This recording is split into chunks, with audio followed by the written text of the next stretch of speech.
Should you rent to own? Coming up next on Real Estate Dirt.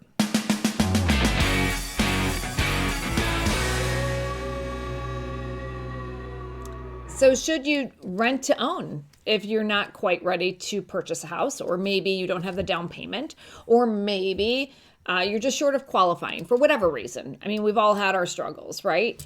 And you think, well, it's better to own something, so I'm going to it's basically seller financing. I'm going to rent my house in hopes of owning it at the end of whatever that rental term is. And a lot of people come to us and say, I'm looking to rent to own. And I always dig in and say, why do you think that's a great idea? And of course, it's because home ownership is definitely, the first step toward building wealth. We've talked about that. Yep, absolutely. Several times. It is typically in the landlord's favor, not the renter's favor. I agree. Yeah. I agree. Well, we'll get into it, but yes, it sounds great initially, kind of on the surface, but then once you delve into it, it's like, So let me give you some of the reasons why it's more of a benefit to the landlord than it would be to you, who's just trying to get in and own a piece of property right at the end of the term, whatever that case may be. And it does sound like a good deal. It's just, and I'm not saying they never work out, but I remember there was 99% of the time they don't. So it is rare. The odds are against it. If it did work out and all things aligned, it is better to own property than not own property. But let's go through some of the reasons why it rarely works out. And Nicole forgot to mute her phone. My phone is in Do Not Disturb. I'm going to go back to and kick it off from why it rarely works out and why it's to the landlord's favor. And again, obviously, home ownership in the long term is usually a better deal, but here is why. Here's how a typical rent to own goes. The owner of the property, landlord, is going to rent it to you, and they're going to promise you, let's just use general numbers of 10% of your rent a month. They're going to apply toward your down payment at the end of your rental period toward the purchase price of the home. So sounds good. It does. It does. At least and here's the hook. At least your monthly rent is going toward your purchase. That feels good. That seems like a good plan. And there's nothing really wrong with that. There really isn't.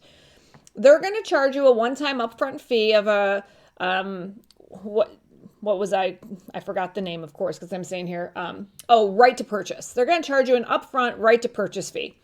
I don't know what that is or where it came from, but this is typically how it's built out. So I am going to charge you a right to purchase fee of $2,000 or $3,000. That money is not refundable. So it's almost like a down payment.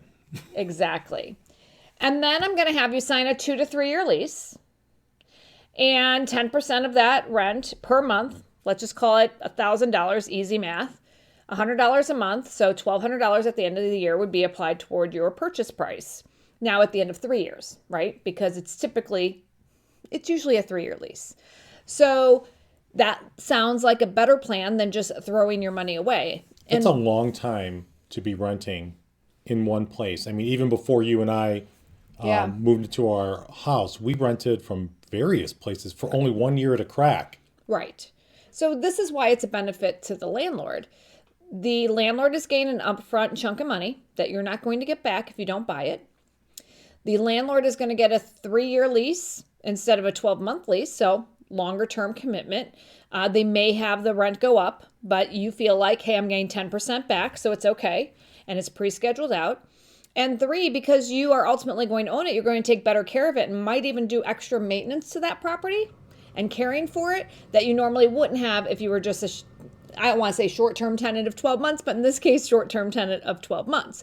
So you can see why a landlord would want to rent to own. Sure, I'll rent to own to you. And maybe you're just in a situation where maybe there's a credit mishap and you don't qualify yet, and you think, hey, at least I can start doing this now until I get my situation squared away and own. So what happens if after the term of the lease and you decide you don't want to buy the property? What happens to all that 10% or all the monies that you paid up front to have I guess you would call it what, first right of refusal? Yeah. First right of refusal? Yeah. What happens to all that money? Any loan, and this can be structured by anybody anyway, but typically in my experience, you don't get it back. You forfeit it.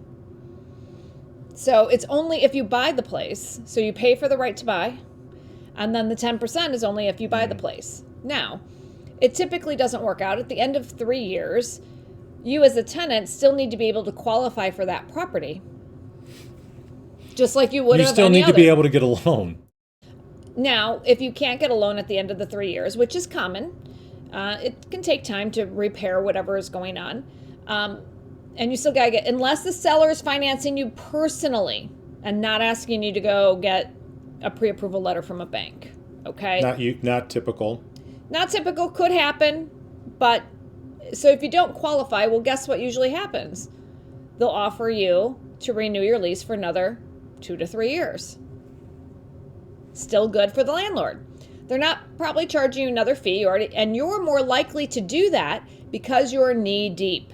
Because you've already been there 3 years, you've already paid your upfront right to purchase fee, you're not quite there yet, you feel like you will be in a couple years, so you renew for 2 or 3 more years, whatever's being negotiated or offered. You know what, just hearing you talk about this, it almost sounds to me like... You want to rent to own properties to people? It almost sounds borderline kind of scamish if you're the landlord and you know that typically people are not going to purchase your property at the end of it all because of all the hoops and whatnot and the financial situations that they're typically in, but you know you're going to get this lump sum up front. Why I mean, it's not illegal. It's not. I mean, it sounds sketchy well, to me. I don't know if I would call it sketch. On the back end, a little bit. On the back end of it, here's the landlord. The landlord is agreeing typically to a purchase price of the property up front. And if in 3 years from now it went up significantly, renter wins, right? If it goes down, right? So it could go to their benefit. And I don't necessarily think that. I think the owner of the property has a right to protect themselves, and if this is a way to do rentals and have your property cared for better, that could just be their only motive. They could also sell or finance it and maybe give an opportunity to the tenant to still get it done. Better have a good lawyer. Better have a good lawyer writing up that contract. I'm sitting here thinking too that if you're the tenant in the rent to own situation, that after the 2 years or 3 years or however many years you're there, and it's time now to cash in on this 10% that you've been paying or whatever the figures are. Mm-hmm. Now, 2-3 years later, are you still in the same place as you were when you first started? Like, do you want to live there? Because you and I moved. Every year we moved. We moved from one town to another town to another town. We did 3 consecutive, 1-year rental terms. Mm-hmm. Now you've pigeonholed yourself into one home in one town, and you haven't seen anything else. So to elaborate, he's saying you lose the incentive or desire to really explore the market and get the best bang for your buck because markets shift and change quarterly, yearly. We've seen that. Job change. What happens if life change something and you need to not live in that area anymore? You really need to dig deep and evaluate it and cover all the angles. It can be a good opportunity, but it may not be an opportunity. So I would definitely tell you to consult with a realtor, somebody who's candid, salt of the earth, transparent. Know anybody in particular? I do.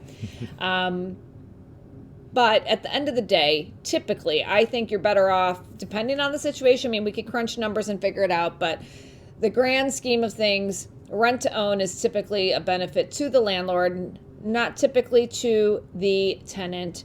There's always an exception to the rule, and obviously I don't know the particulars of any one, deal that's put together, but just be aware of some of these angles and think about your own situation where you truly see yourself ending up.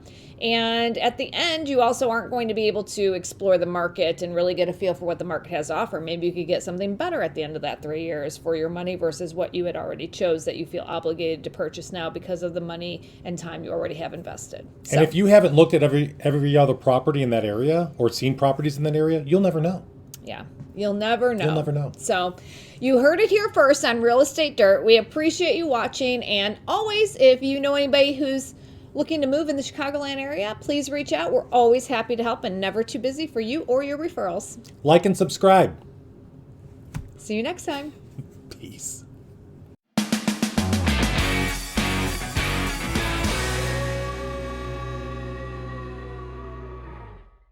I mean... Do you want to go over there and shut your phone off? Oh, Jesus. We'll cut this part out. Oh, it's spam.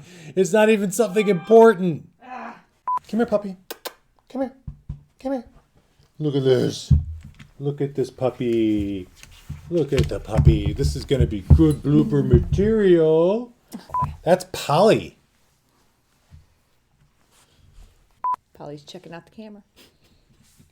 Checking out. Are we set? That's it. That's the whole video. Thanks everybody for watching. Right, sorry. I don't know how you're going to fix all that, but I'm super sorry in We'll cut it advance. out. Okay, just cut it out. Start again? Start again. Okay.